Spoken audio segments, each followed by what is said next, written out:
नमस्ते मित्रों, स्वागत है आपका हमारे चैनल पर। हमारे आज के इस वीडियो में हम बात करेंगे भृगुवंशी ब्राह्मणों की एक शाखा शुक्राचार्य कुल के ब्राह्मणों के बारे में। हम जानेंगे कि इस ब्राह्मण कुल की उत्पत्ति कैसे हुई। वीडियो शुरू करते हैं और जानते हैं इस ब्राह्मण वंश की उत्पत्ति के बारे में। ब्रह्मा जी ने कई ऋषि पुत्रों को उत्पन्न किया। उन्हीं में से एक है महर्षि भृगु। भृगु महाराज को कहा जाता है कि वे त्रिकालदर्शी थे। साथ ही वे ज्योतिष विद्या के बड़े ज्ञाता भी थे। शास्त्रों पुराणों आदि में भृगु ऋषि से जुड़ी हुई कई कथाएं भी मिलती है। ज्योतिष विद्या की सुप्रसिद्ध पुस्तक भृगु संहिता भी इन्हीं की रचना है, जिसका उपयोग कर कई ब्राह्मण वर्ग आज भी अपना जीवन यापन करते हैं। इन्हीं महर्षि भृगु के कई पुत्र हुए। उन्हीं में से एक है शुक्राचार्य। शुक्राचार्य को कई नामों से जाना जाता है, जैसे कवि अथवा भार्गव और उष्णा। शुक्राचार्य से भी जुड़ी हुई धर्म ग्रंथों और पुराणों में कई कथाएं मिलती है। शुक्राचार्य के भी कई पुत्र हुए। उन्हीं में से एक है षंडाचार्य। उसके बाद षंडाचार्य के भी पुत्र हुए, जिनका नाम था शंकराचार्य। फिर शंकराचार्य के पुत्र हुए ऋषि शांडिल्य।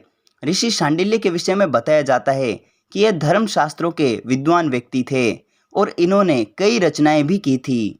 इसके बाद ऋषि शांडिल्य के एक पुत्र हुए, जिनका नाम था डामराचार्य, जिन्हें डंक आदि नामों से भी जाना जाता था। बताया जाता है कि ये भी ज्योतिष विद्या के महान ऋषि थे और इन्हें भी धर्मशास्त्रों का ज्ञाता बताया जाता है। डामराचार्य जी के 5 पुत्र हुए, डिडिम्ब, दुर्तिष्य, सुषेण और शल्य। डामराचार्य जी के सभी पुत्रों को शास्त्रों का ज्ञाता बताया जाता है। इन्हीं में से एक है सुषेण वैद्य। रामायण में जब लक्ष्मण जी मूर्छित अवस्था में होते हैं, तब इन्हीं सुषेण वैद्य ने संजीवनी बूटी का उपयोग करके लक्ष्मण जी की मूर्छा को तोड़ा था। डामराचार्य के पश्चात ये ब्राह्मण वंश डक्कवंशी ब्राह्मणों के नाम से अथवा डक्का ब्राह्मण कहलाने लगे। ये वंश आगे बढ़ा डिडिम्ब ऋषि से। इनके पुत्र हुए पूर्ण्य। इसके बाद पूर्ण्य ऋषि के पुत्र हुए ऋषि चंद्रमणि। ऋषि चंद्रमणि के पुत्र हुए ऋषि नागबल। ऋषि नागबल के पुत्र हुए ऋषि नाभाचार्य। ऋषि नाभाचार्य जी के पुत्र हुए दर्भाचार्य। दर्भाचार्य के पुत्र हुए सरभंग मुनि। सरभंग मुनि के पुत्र हुए वर्धमान। ऋषि वर्धमान के पुत्र हुए ऋषि वसुमान। ऋषि वसुमान के पुत्र हुए ऋषि विरज। विरज मुनि के पुत्र हुए नंदशेखर ऋषि। ऋषि नंदशेखर के पुत्र हुए ऋषि मुक्तामणि। ऋषि मुक्तामणि के पुत्र हुए चिंतामणि।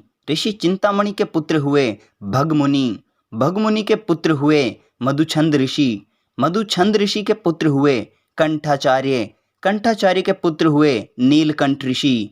नीलकंठ ऋषि के पुत्र हुए वत्स्य मुनि। वत्स्य मुनि के पुत्र हुए महामुनि मंडुक्य।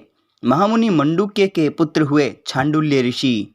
अब इसके बाद ऋषि गोत्र शुरू हो जाते हैं, यानी जिन ऋषियों के नाम से गोत्र चले उनकी चर्चा हम अगले वीडियो में करेंगे।